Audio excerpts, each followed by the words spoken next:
자, 출애굽기 20장 1절에서 3절까지 여러분 출애굽기 20장은 10계명에 관련된 말씀이에요. 오늘 우리가 이제 볼 내용과 관련이 되죠. 자, 출애굽기 20장 1절에서 3절 그냥 우리 다 같이 읽도록 하겠습니다. 시작. 하나님이 이 모든 말씀으로 말씀하여 이르시되 나는 너를 애굽 땅 종되었던 집에서 인도하여 낸 너의 하나님 여호와니라. 너는 나 외에는 다른 신들을 내게 두지 말라. 할렐루야. 퀴즈 내고 시작할게요. 똑똑한 아들이 있었어요. 근데 똑똑한 아들이 어느 날 이제 학교에서 돌아와서 한참을 고민하다가 이렇게 묻는 거예요. 시험을 잘 보고 왔으면 좋은데 못 보고 온 날인 것 같아요. 이제 이 똑똑한 아들이 엄마에게 묻습니다. 아들, 엄마 물어볼 게 있어요. 엄마 묻습니다. 우리 아들이 뭐가 궁금할까? 아들이 말합니다. 엄마는 미술가가 좋아요? 음악가가 좋아요? 그러는 거예요. 시험 보고 왔는데 시험을 좀 못 보고 왔거든요. 그래가지고 엄마 음악가가 좋아요? 미술가가 좋아요? 이렇게 말하는 거예요. 네. 다 웃는 거 보니까 벌써 뭔가 아시는 것 같아. 엄마는 다 좋은 걸? 음악가도 좋고 미술가도 좋아. 너 다 되고 싶은 거 돼. 네, 아들이 됐다 이제 빙그레 웃으면서 종이를 꺼내 성적표를 보내주는 거예요. 그랬더니 성적표에 미술은 가, 음악 가가 있었답니다. 수미양가. 여러분 가는 점수 중에 어떤 점수입니까? 수, 우, 미, 양가. 책은 꼴찌잖아요. 음악은 가 나왔어요. 미술도 가 나왔어요. 그래서 음악 가도 좋아요. 미술가도 좋아. 진작 내가 이걸 알걸. 왜 지금 살아가지고. 똑똑한 아들이네요. 제가 또 한 가지 더 있어요. 할머니, 할아버지가 함께 길을 가고 있었답니다. 할머니, 할아버지. 저는 이거 생각하다 우리 부부 사이가 생각이 나는데. 영감, 이제 다리가 아픈 할머니가 할아버지께 이제 물었어요. 영감, 자기야, 나 업어줘. 할머니가 할아버지한테. 할아버지가 할머니를 업고 가는데 할머니가 너무 고마워서 할아버지한테 미안해서 말을 걸었어요. 영감, 나 무겁지? 왜 무거운데? 할머니가 묻는 거예요. 할아버지가 속에 있는 말을 했어요. 머리는 돌이지, 얼굴에는 철판을 깔았지, 간땡이는 부었지, 그러니 무거울 수밖에 없지. 할아버지가 이제 업어를 주면서 머리가 돌이면 얼마나 무거워. 얼굴에 이게 피부가 아니라 철판을 깔았으면 얼마나 무겁겠어요.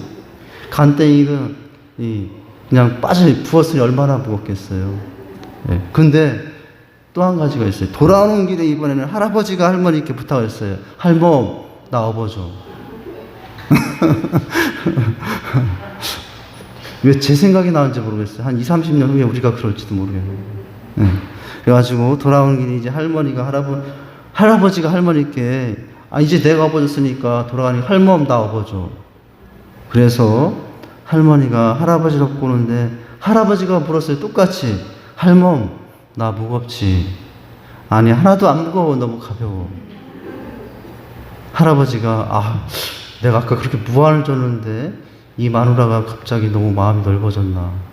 그래가지고 영문을 몰라 할아버지가 할머니께 어째서 그렇게 가볍다고 하는지 막 기쁜 마음으로 물었어요. 그랬더니 이제 이렇게 말하는 거예요. 머리는 비었지, 입은 싸지, 쓸개는 빠졌지, 허파에 바람은 잔뜩 들었지, 그러니 안 가벼워? 이렇게 했답니다. 여러분 나중에 길 가다가 서로 업어주면서 이런 대화를 한번 해보시기 바래요. 웃으면 보기와 였습니다. 제가 잘 기억해놨다가 한 20-30년 후에 써먹어야 되겠어요. 근데 저쪽은 기억을 할지 모르겠는데 기억을 하여 피장파장이 될 텐데 잘 기억해 두시기 바랍니다. 어디다 적어 놓으세요. 자, 이제 우리 본론으로 들어갈게요. 자, 오늘 우리가 들어갈 내용은 뭐냐면은, 이제 10장입니다. 성경의 규범. 자, 성경은 인상의 교과서입니다. 그죠? 교과서 중요하잖아요. 공부 잘하는 방법은 교과서를 이제 이렇게 잘 익히는 거예요. 성경은 교과서, 또 성경은 안내서, 지침서, 뭐 이렇게라고도 했어요. 성경. 자, 우리가 지난 시간에 본 내용은 뭐냐면 성경의 목적이에요. 왜 성경을 주셨다고 했냐면 우리 지난 시간에 4가지 했잖아요. 첫째는 하나님의 뜻을 알게 하기 위해서. 둘째는 예수님을 닮게 하기 위해서. 셋째는 죄를 깨닫게 하기 위해서. 넷째는 본이 되게 하기 위해서 성경을 주셨어요.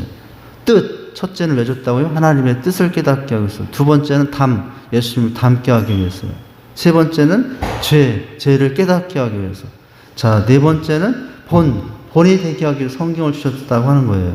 우리가 이제 지난 시간까지 정리를 했지 않습니까? 자, 이번에는 그렇다면은 이 성경을 주어졌는데 성경에 주어진 규범의 분류를 한다면 어떻게 할 수 있느냐 하는 거예요. 성경에 여러 가지 규범과 계명들이 있는데 그것을 우리가 어떻게 할 수 있냐면은 여러분 중간에 나오지 않습니까? 십계명, 거기 산상수훈 중간에 나오죠. 세계명, 우영, 지상우영, 율, 황금율.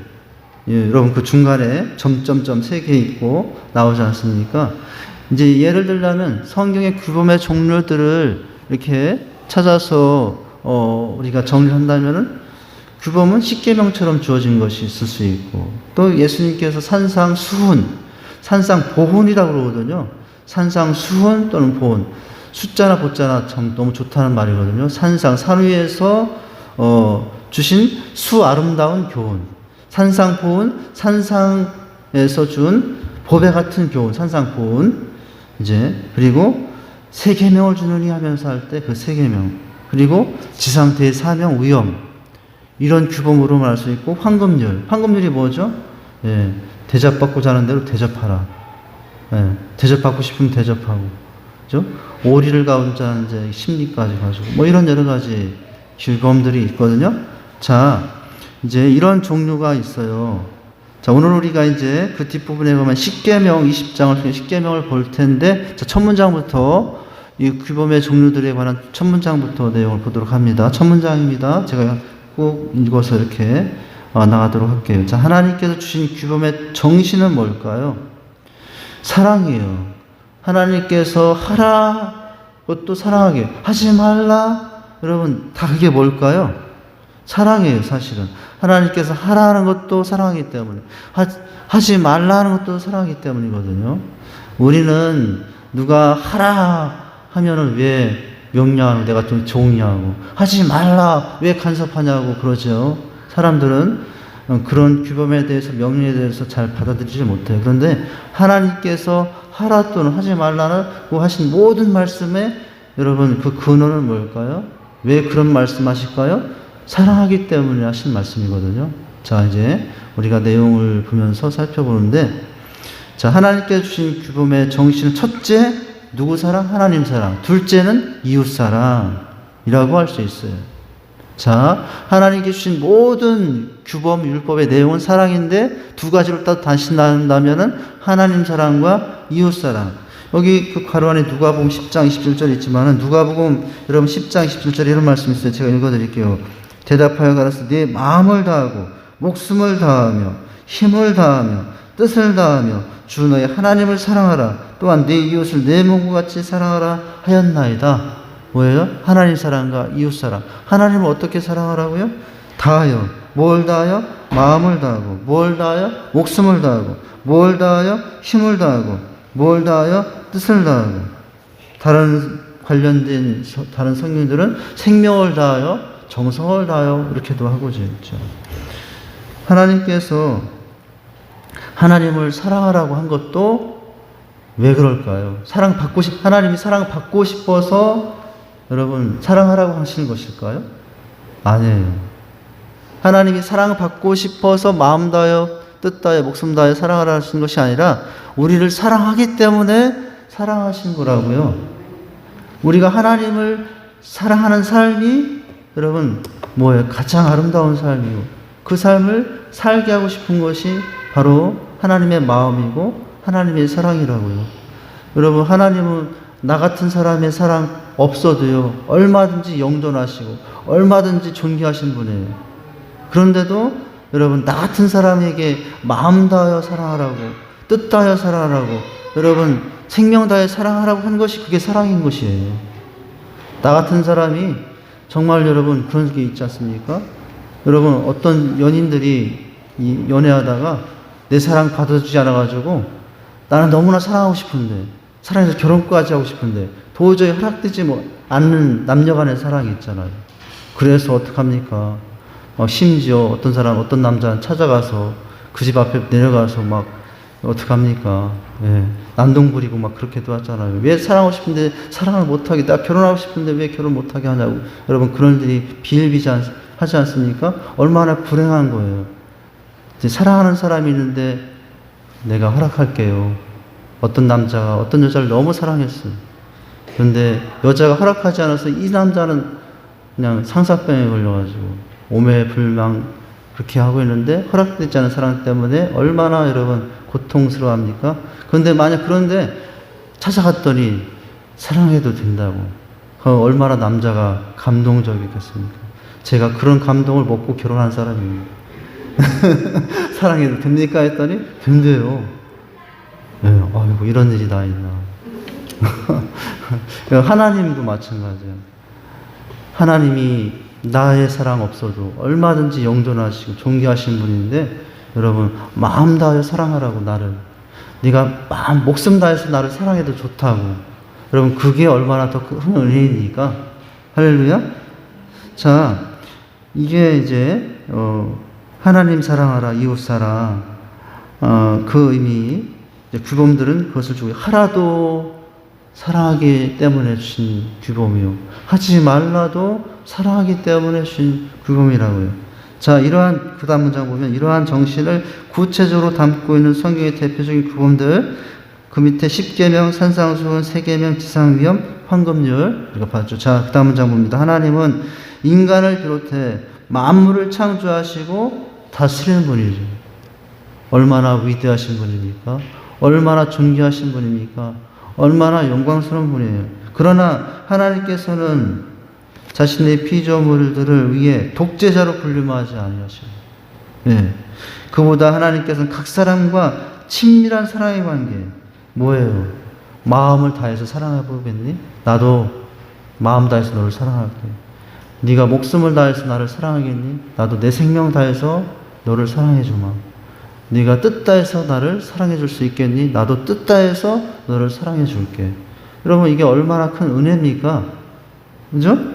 그런데 여러분 하나님은 얼마든지 군림하실 수도 있는 분이라고요. 그런데도 그렇게 하지 아니하시고 이 관계를 허락하셨다는 것이 얼마나 큰 은혜이겠어요. 자, 그 다음 보면 그보다 하나님께서는 각 사람과 친밀한 사랑의 관계를 맺는데 훨씬 더 많은 관심을 가지고 계시다고 하는 거예요. 그래서 마음 다해 생명 내 뜻에 사랑하라고 하신 것이거든요. 자, 하나님은 어떤 분이시기 때문에 그래요? 인격적인 분이시기 때문에 그래요. 여러분, 누군가를 대할 때요, 내 인격 무시했다. 그 사람 다시 만나고 싶지 않아요. 예, 아무리 친한 친구고, 심지어 내 부모님일지라도 내 인격을 존중해주지 않고 무시하면요, 부모님에 대한 존경감도 사라져요. 그죠? 누구와 우리는 친하게 끝까지 가게 됩니까? 누구와 교제하면서 그 끈이 끊어지잖아요? 어떤 일이 있어도 인격적인 관계가, 인격적인 모습으로 서로 배려하고 그 관계가 있을 때 그 사람과의 관계는 끝나지 않거든요. 근데 누가 그렇게 해주신다고? 하나님께서 우리를 인격적으로 이제, 보시고, 지정의가 있는 인격체로 보시고, 혹여나 예, 마음 상할까봐, 우리의 마음 상할까봐 살피시면서 다가오시고, 우리의 의지와 결단을 그냥 하라 무조건 이렇게 하지 아니하시고, 스스로 내 안에서 준 은혜에 감동해서 이렇게 하겠습니다. 그렇게 기다려주시면서 그렇게까지 인도하시는 분. 우리 하나님이 얼마나 인격적인 분이에요.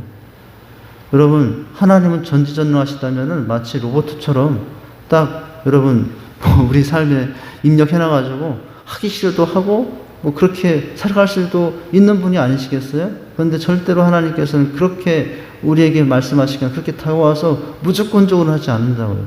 아픔과 상처가 있지만 그 가운데 기다리시면서 내가 결단하길 기다리시고 내가 또 하나님께 나아가길 기다리시면서 끝끝내 그렇게 해서 여러분 그런 가운데 하나님과의 교제가 깨지지 않고 담이 쌓이지 않게 하시면서도 더 하나님을 사랑하도록 그렇게 이끌어 가시니 얼마나 인격적인 분이시니까. 자, 하나님은 인격적인 분이기 때문이다. 또 하나님께서는 일적인 관계가 아니라 오래도록 지속되며 변하지 않은 언약을 맺고 싶어 하신다고요. 여러분, 이 언약을 맺고 싶어 하신다는 것도 사랑이라는 거예요. 하나님께서 우리가 맺고 싶어 하신 언약은 어떤 언약이에요? 사랑의 언약이에요. 하나님께서는 언약을 우리와 하지 않아도 전혀 상관이 없는 분. 왜요? 모든 천하 만물 주장하시고 모든 흥망성쇠의 생사화복을 하나님께 결정하실 수 있는 분. 예. 그런데 여러분, 하나님의 그 높고 크신 권능과 그 권위를 내세우지 않고 상호 반응하면서 언약 가운데 더 깊은 관계를 가지고 싶어 하시는 분, 이게 언약의 관계예요. 언약의 관계. 자, 그 언약의 조건은 하나님께서 우리에게 주신 규범들을 우리가 배우고 순종하는 거예요. 조건은 한 가지예요. 여러분, 하나님께서는 약속을 하시면서 수많은 은혜를 우리에게 주시고자 하고 있는데 조건 한 가지라고요. 순종하는 거죠. 순종하는 거. 자, 우리가 하나님의 말씀과 규범을 깊이 사랑할 때 하나님과의 관계는 더욱 친밀해지고 풍성해진다라는 거예요. 내가 하나님과 여러분 더 가까워지고 싶고 하나님과 더 친해지고 싶고 하나님과의 관계가 더 풍성해지고 싶지 않습니까? 그러면 뭐예요? 하나님을 사랑하는 것. 더 구체적으로 하나님의 말씀을 사랑하는 것. 오늘 제목으로만 하나님의 말씀인 규범을 깊이 사랑할 때. 여러분, 부모님을 사랑하는데 부모님의 말은 싫어. 그건 진짜 사랑하는 게 아니에요. 부모님을 진짜 사랑하면 부모님의 말 한마디를 평생 가슴에 담고 부모님의 말하지 않은 마음의 뜻까지도 내 마음에 담고 여러분 그렇게 사랑할 때 그럴 때 정말 그 관계가 깊은 거 아니에요? 하나님도 마찬가지라고요. 하나님을 사랑하는데 하나님의 말씀은 귀찮아. 하나님을 사랑하는데 그 말씀의 규범들은 너무 거추장스러워. 이것은 하나님 자체를 아직 사랑하지 못하고 있는 거다. 하나님 사랑하면 어떻게 합니까? 하나님의 말씀을, 부모님을 사랑하면, 아내를 사랑하면, 남편을 사랑하면 어떡합니까? 예, 평생 같이 늘 보고 살지만 아내의 말을 마음에 담아두고 또 남편의 말을 귀하게 여기고 부모의 말을 귀하게 여기고 그래서 그 말 자체를 이해하고 받아들이고 하나님과의 관계도 마찬가지라는 거예요. 자, 그렇다면 하나님께서 우리에게 주신 규범의 근본적인 정신은 뭐라고? 그것은 십자가의 사랑이다. 십자가가 수직과 수평의 교차를 통해 형성되었듯이 하나님이 우리에게 원하시는 사랑은 뭘까요? 네.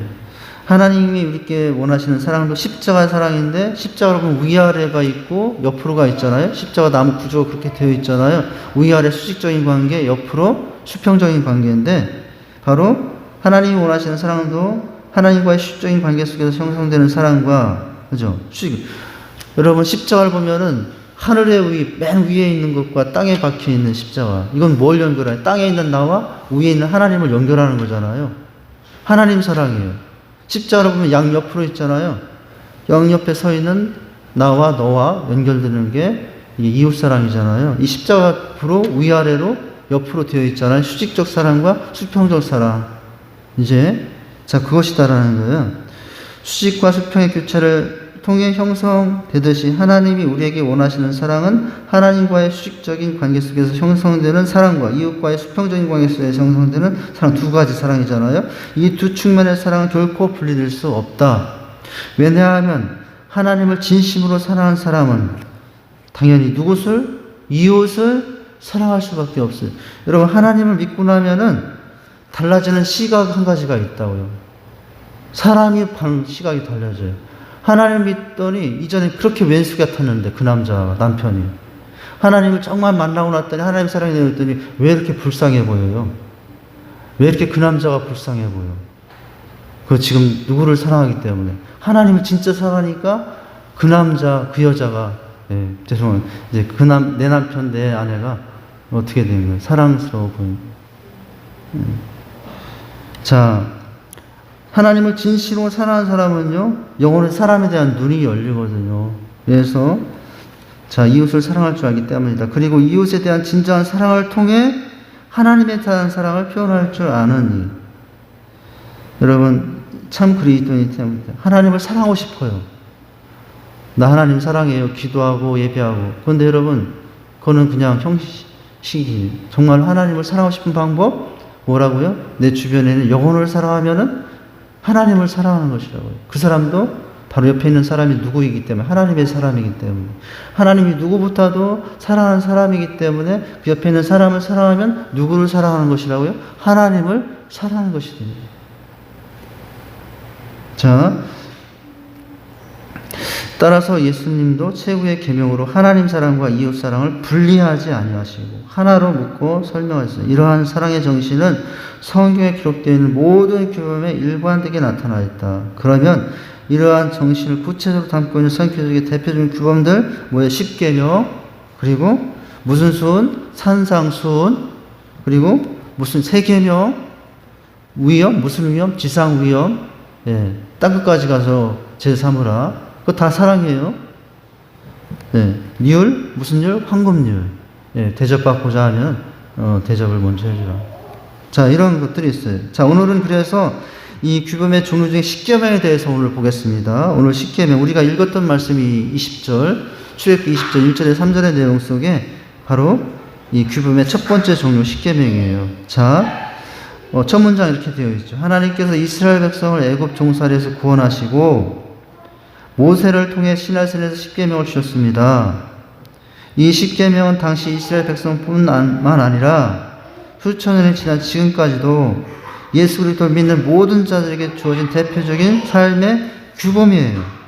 근데 이 십계명을 대표적인 규범인데, 자, 1계명에서 4계명까지는 누구를 향한 계명들? 하나님을 향한 계명들. 그리고 5계명부터 10계명까지는 누구를 향한 계명들? 사람을 향한 계명들이라고 있어요. 그죠? 거기 괄호 첫 번째 괄호는 겁니다. 하나님을 향한 계명들. 두 번째 괄호는 사람을 향한 계명들. 자, 그렇다면 하나님을 향한 계명들 1계명은 뭡니까? 하나님 유일사랑인데 나 위에는 다른 신을 있게 하지 말지니라. 여러분, 이것도 하나님이 욕심이 많아서 그러신 건가? 하나님이 질투심이 많아서 나 외엔 다른 신을 잊지 말라 하신 건가? 우리를 사랑하기 때문에 이 말을 하셨다는 거예요. 인생이라는 것이 여러분 뭔가를 사랑하며 살게 되어 있죠. 그런데 뭔가를 사랑하며 살게 되어 있는데 문제는 뭐냐면 그 사랑하는 대상이 여러분 오히려 어떻게 될 수 있어요? 우리의 삶을 망칠 수도 있어요.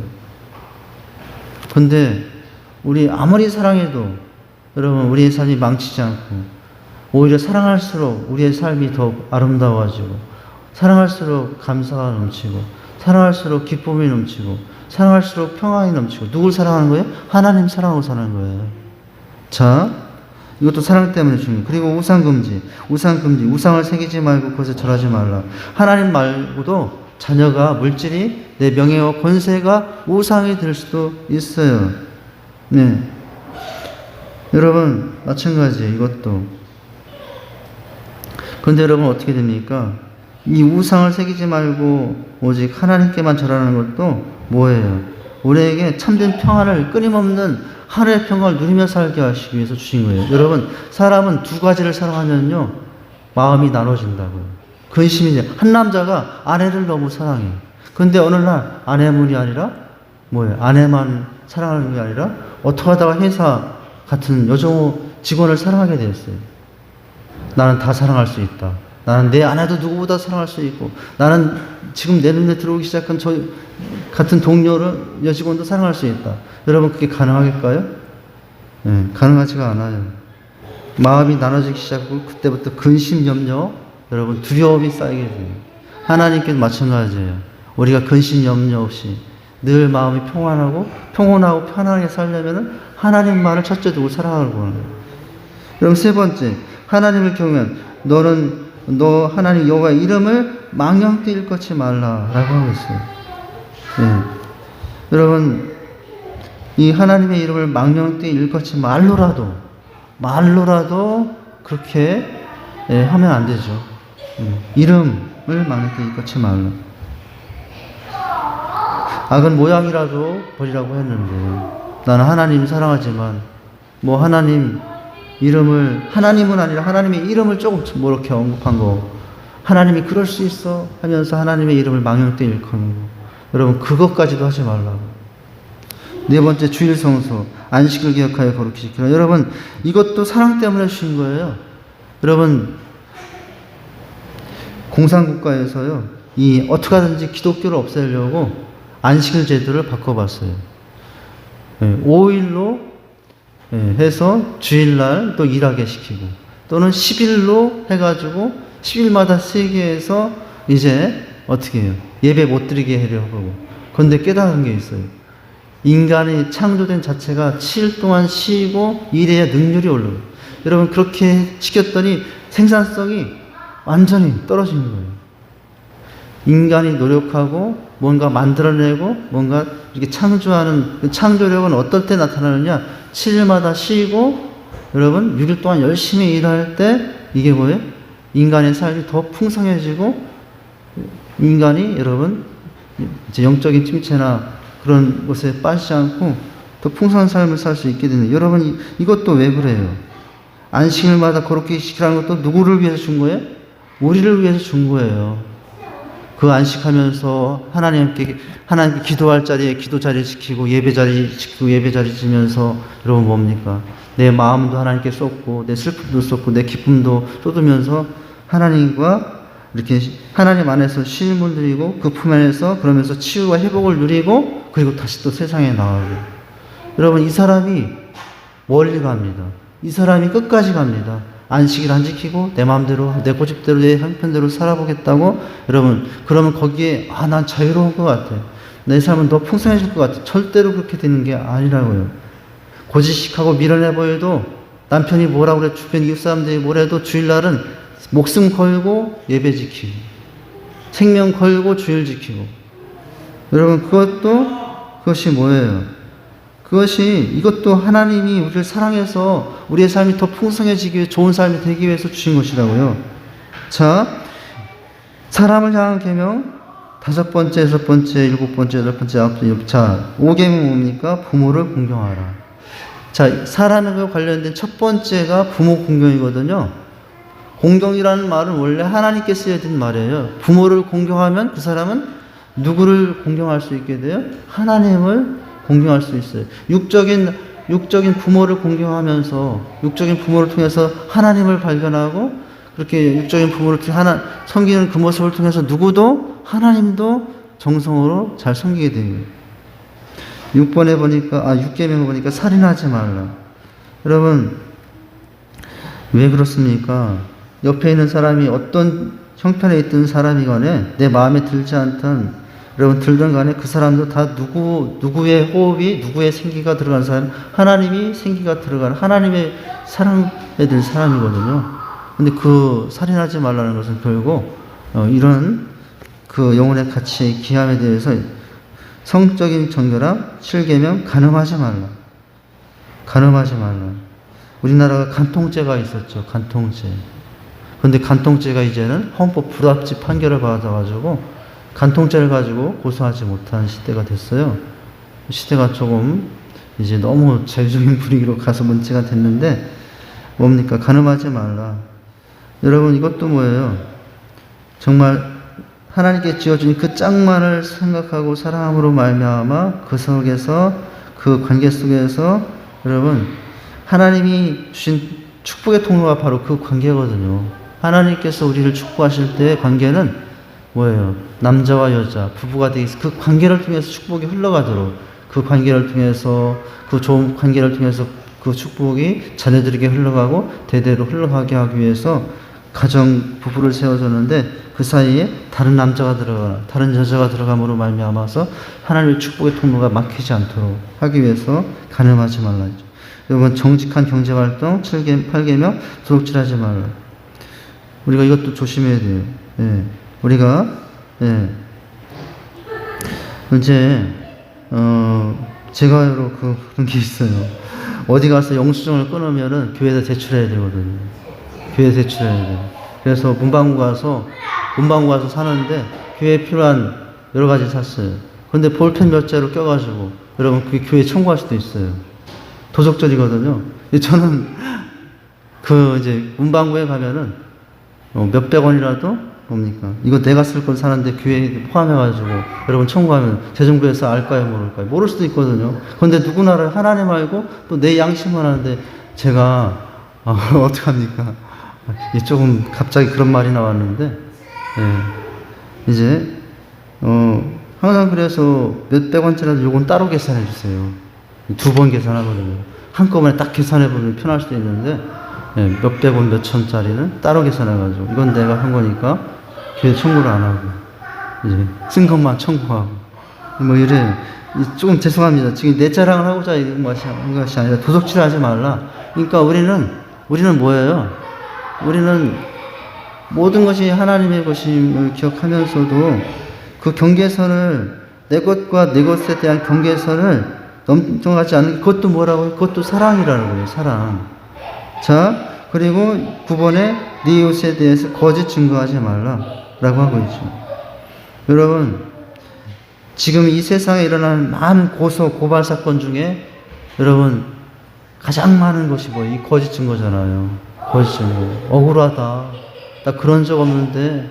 그래가지고 고소고발, 대한민국이 세계에서 제일 고소고발이 많은 나라가 대한민국이래요. 대한민국만큼 고소고발이 많은 나라가 없답니다. 그 모든 원인이 네 이웃에 대해 거짓 증거하지 말라. 이죠. 이 부분과 관련해서 그 사람이 안 했는데 그 사람은 이렇다고 말하고 그 사람은 이런데 아니라고 얘기하고 그런 것들이 많아요.